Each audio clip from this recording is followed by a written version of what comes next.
여러분은 한 도시의 심장이 하루아침에 멈춰버린 모습을 직접 본 적이 있습니까?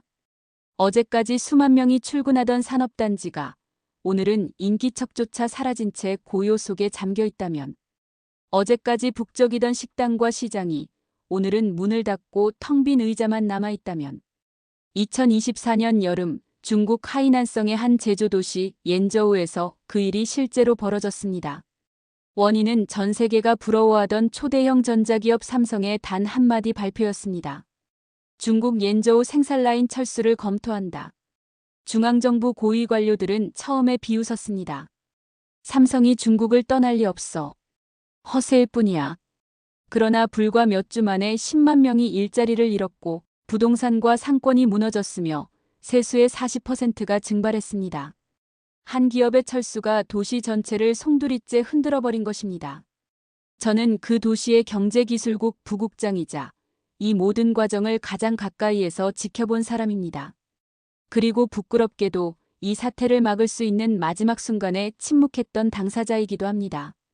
그렇다면 세계적인 기업과의 신뢰가 어떻게 깨졌고 무너진 도시는 어떻게 다시 불빛을 되찾을 수 있었을까요? 오늘 그날의 모든 이야기와 숨겨진 결정의 순간들을 여러분께 말씀드리겠습니다. 저는 중국 하이난성 옌저우시 경제기술국 부국장 천하오린입니다.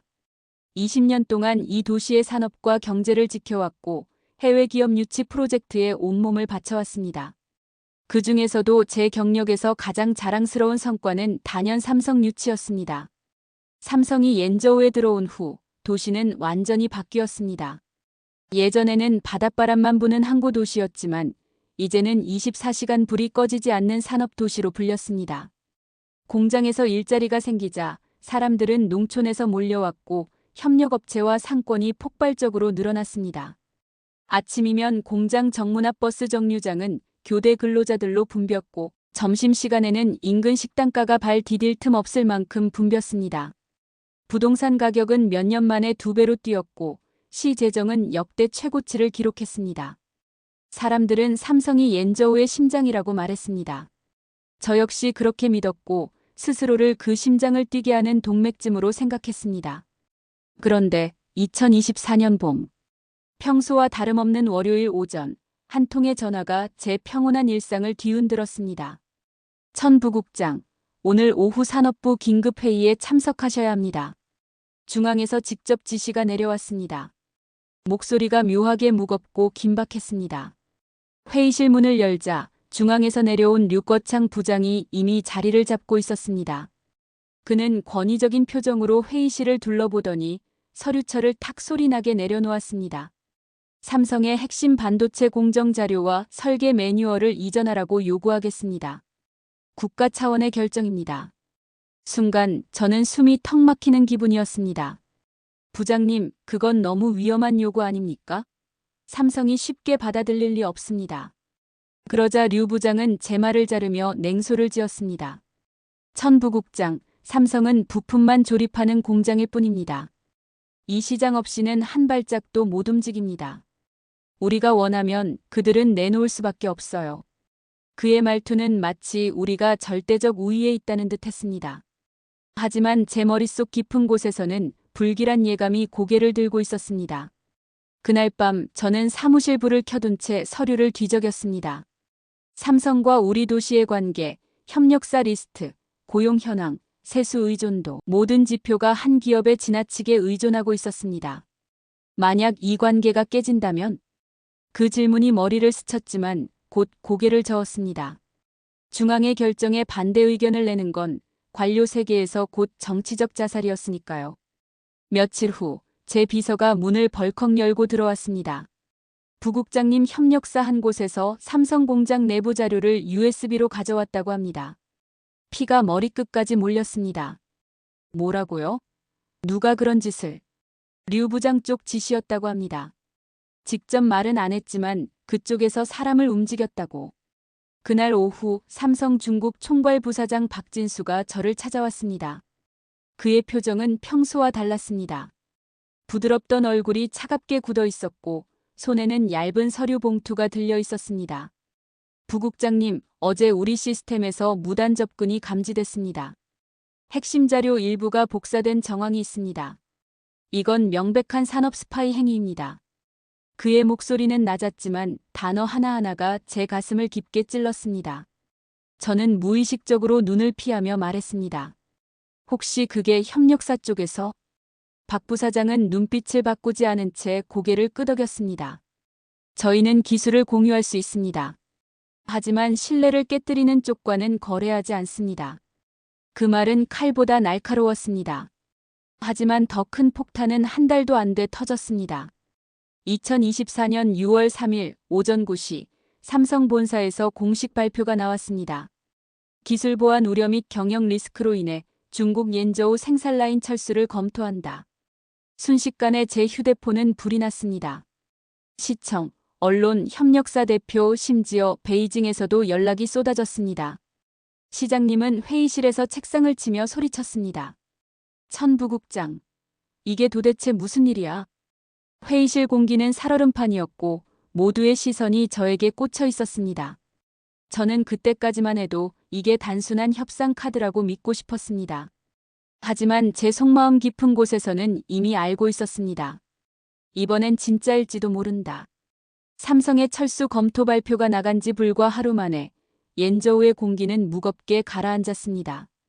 언론에서는 연일 협상 전술일 뿐이라며 시민들을 안심시키려 했지만 현장의 분위기는 달랐습니다. 공장 주변 상권에서는 이미 불안한 소문이 퍼지고 있었고 일부 협력사 사장들은 벌써부터 납품 물량을 줄이고 있었습니다. 발표 이틀째 되는 날 아침 첫 번째 충격적인 보고가 올라왔습니다. 부국장님, 3차 부품 공급업체가 계약 해지 통보를 받았습니다. 다음 달부터 물량이 전부 끊긴다고 합니다. 저는 서류를 내려놓으며 물었습니다. 혹시 다른 업체로 대체되는 건가요? 보고하던 과장이 고개를 저었습니다. 아닙니다. 아예 라인을 멈춘다고 합니다.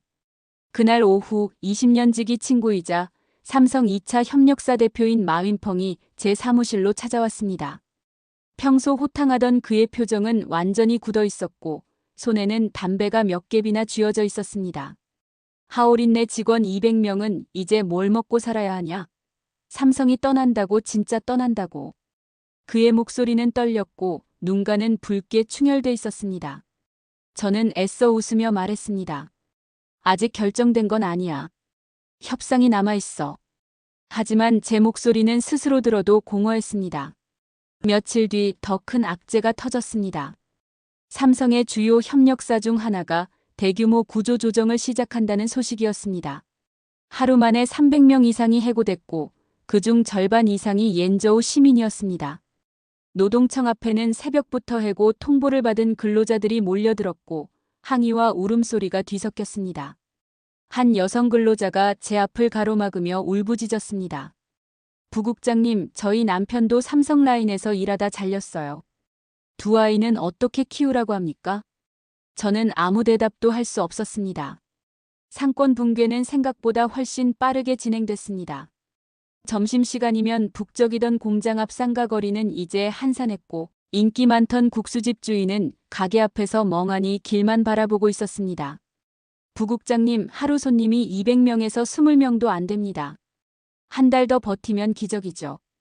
그의 한숨은 가게 안 텅 빈 테이블만큼이나 깊었습니다. 부동산 시장도 순식간에 냉각됐습니다. 시 부동산 과장은 제게 보고했습니다. 공장 인근 아파트 가격이 벌써 20% 하락했습니다. 매물은 쏟아지는데 사는 사람이 없습니다. 그 말을 들으며 저는 머릿속으로 계산기를 두드렸습니다. 이건 단순한 시세 하락이 아니라 도시 기반이 무너지고 있다는 신호였습니다. 하지만 중앙에서 내려온 류거창 부장은 여전히 태연했습니다. 삼성이 중국을 떠날 리 없다. 저건 협상용 허세다. 그의 목소리에는 조금의 의심도 없었습니다. 저는 그 자리에서 더 이상 말하지 않았습니다. 하지만 제 마음은 점점 더 무거워졌습니다. 그때 삼성 중국 총괄부사장 박진수가 저를 다시 찾아왔습니다. 회의실에 들어선 그의 표정은 처음 만났을 때보다 훨씬 단호해져 있었습니다. 부국장님, 저희는 이미 떠날 준비를 시작했습니다. 그 말이 떨어지자 제 심장이 철렁 내려앉았습니다. 정말입니까? 그건 협상용 발언이 아니라 베트남과 인도 공장 증설 계획이 본사에서 승인되었습니다. 그리고 일부 장비는 이미 이동을 준비하고 있습니다. 저는 말문이 막혔습니다. 이건 협상이 아니라 이미 실행 단계였던 겁니다. 그제야 저는 깨달았습니다. 우리는 생각보다 훨씬 빨리 무너질 수 있다. 그날 밤 저는 공장이 내려다 보이는 언덕에 올라섰습니다. 밤이면 불빛이 쏟아져 나오던 라인 건물들이 유난히 어두워 보였습니다. 바닷바람 속에서 들려오는 건 컨베이어 벨트의 일정한 소리가 아니라 곳곳에서 터져나오는 한숨과 불안한 속삭임이었습니다. 이 도시는 조금씩 그러나 확실하게 무너지고 있었습니다. 삼성 철수 소식이 전해진 지 한 달이 지났을 무렵 옌저우시는 이미 절반쯤 숨이 끊긴 도시 같았습니다. 실업률은 치솟았고 상권은 무너졌으며 시민들의 표정에서 웃음은 사라진 지 오래였습니다. 길거리에선 집을 팔아요라는 종이 쪽지가 붙은 창문이 늘어났고 밤마다 식당과 카페 불빛이 꺼지는 시간이 점점 빨라졌습니다. 저는 더 이상 기다릴 수 없다고 판단했습니다. 중앙정부가 꿈쩍하지 않는다면 내가 직접 삼성과 접촉해야 했습니다. 박진수 부사장에게 연락을 넣었고 며칠 뒤 비공식 회동이 성사됐습니다. 그는 작은 회의실에서 저를 맞이했습니다. 서로 인사를 나누고 잠시 침묵이 흘렀습니다. 그 침묵 속에서 이 만남이 단순한 예의상 자리가 아니라 마지막 기회라는 걸 직감했습니다. 부국장님, 저희는 본사 방침에 따라 움직입니다. 하지만 그는 말을 멈추고 제 눈을 똑바로 바라봤습니다. 조건을 충족한다면 일부 라인을 복귀시키는 것을 검토할 수 있습니다. 그가 내민 서류에는 3가지 조건이 명확히 적혀 있었습니다. 기술보호법 제정, 외국 기업의 기술 유출 시 최고 10년 징역형까지 가능한 강력한 법률, 책임자 처벌, 기술 유출을 지시 실행한 인물에 대한 명확한 법적 조치, 한국식 품질 시스템 교육센터 설립, 단순 생산이 아닌 품질 철학과 협업 문화를 전수하는 교육시설. 저는 서류를 바라보며 한참 말이 없었습니다. 조건들은 결코 가볍지 않았지만 그 속에 담긴 의미를 읽을 수 있었습니다. 이건 복수가 아니라 신뢰 회복의 제안이었습니다. 부사장님, 이건 단순히 기술을 보호하자는 게 아니군요. 그렇습니다. 신뢰가 깨지면 아무리 좋은 기술도 무용지물입니다. 저희는 기술을 나눌 수 있습니다. 하지만 신뢰를 배신한 상대에게는 줄 수 없습니다. 회의를 마치고 돌아오는 길, 제 마음은 무겁지만 한편으로는 명확했습니다. 우리가 살 길은 이 조건을 받아들이는 것뿐이라는 걸 깨달았으니까요. 다음 날, 저는 중앙정부 보고회의에서 이 조건들을 설명했습니다. 그러나 류거창 부장은 제 말을 듣자마자 책상을 치며 소리쳤습니다. 내가 왜 한국 기업에 사과를 해야 하지? 우리가 시장인데. 그의 목소리는 분노와 자존심으로 가득 차 있었습니다. 저는 침착하게 말했습니다. 부장님, 이건 사과가 아니라 생존입니다. 도시가 죽어가고 있습니다. 하지만 그는 들으려 하지 않았습니다. 삼성이 떠날 리 없다. 저건 허세다. 그 순간 저는 확신했습니다. 이 사람을 끌어내리지 않으면 도시도 시민들도 그리고 제 양심도 모두 끝날 것이라는 걸. 며칠 뒤 베이징에서 소식이 내려왔습니다. 류거창 부장이 권한 남용과 독단적 정책 추진 혐의로 전격 경질된 것입니다. 그 소식을 들었을 때 저는 안도의 숨을 쉬었지만 한편으로는 앞으로의 책임이 전부 제 어깨로 넘어왔다는 부담감도 느꼈습니다. 저는 즉시 움직였습니다. 법률자문팀을 꾸려 기술보호법 초안을 작성했고 시의회와 중앙법제위원회를 오가며 설득을 이어갔습니다. 중소기업 대표들과 만나 이제는 기술을 빼앗는 게 아니라 배워야 한다는 메시지를 전했습니다. 시민들의 반응은 처음엔 냉담했지만 시간이 지나면서 점점 희망의 기운이 번지기 시작했습니다. 그 과정에서 삼성과의 비밀 접촉은 계속됐습니다. 박진수 부사장은 진행 상황을 묻는 전화를 자주 걸어왔습니다. 부국장님, 법안이 통과되면 저희도 움직이겠습니다. 하지만 책임자 처벌은 꼭 필요합니다. 신뢰 회복의 상징이니까요. 저는 알았습니다. 그 책임자가 바로 류거창이라는 것을. 마지막 보고서를 베이징에 올린 날 창밖의 하늘은 이상하리만큼 맑았습니다. 그날만큼은 저 자신에게 이렇게 말하고 싶었습니다. 이제부터가 진짜 시작이다. 류거창 부장이 경질된 지 한 달 후 기술보호법이 정식으로 통과됐습니다. 외국 기업의 기술을 무단으로 취득하거나 유출한 자에게는 최대 10년 징역형을 선고할 수 있는 강력한 조항이 포함됐습니다. 법안이 발표된 날, 저는 시청 앞 광장에서 기자들에게 이렇게 말했습니다. 이 법은 외국 기업만을 위한 것이 아니라 우리 도시의 미래를 지키기 위한 것입니다. 같은 시기 베이징과 협력해 류 부장의 비호를 받던 기술 유출 지시자들이 줄줄이 법의 심판대에 올랐습니다. 언론은 이를 옌저우의 정화라고 불렀습니다. 시민들 중 일부는 여전히 회의적인 시선을 보냈지만 시장 골목마다 삼성이 돌아올 수도 있다는 작은 희망이 퍼져나가기 시작했습니다. 그리고 드디어 삼성 본사에서 공식 연락이 왔습니다. 박진수 부사장의 목소리는 이전보다 부드러웠지만 여전히 단호했습니다. 부국장님, 기술보호법과 책임자 처벌 조치가 확인됐습니다. 본사에서 옌저우 스마트 기기 라인의 일부 복귀와 삼성 품질 혁신 교육센터 설립을 승인했습니다. 그 순간 저는 오래 참았던 숨을 크게 내쉬었습니다. 정말입니까? 예. 하지만 예전과는 다를 겁니다. 단순 조립 라인이 아니라 품질 혁신과 기술 교육을 중심으로 한 새로운 모델입니다. 2달 후 교육센터와 일부 생산 라인이 동시에 개관하는 날이 왔습니다.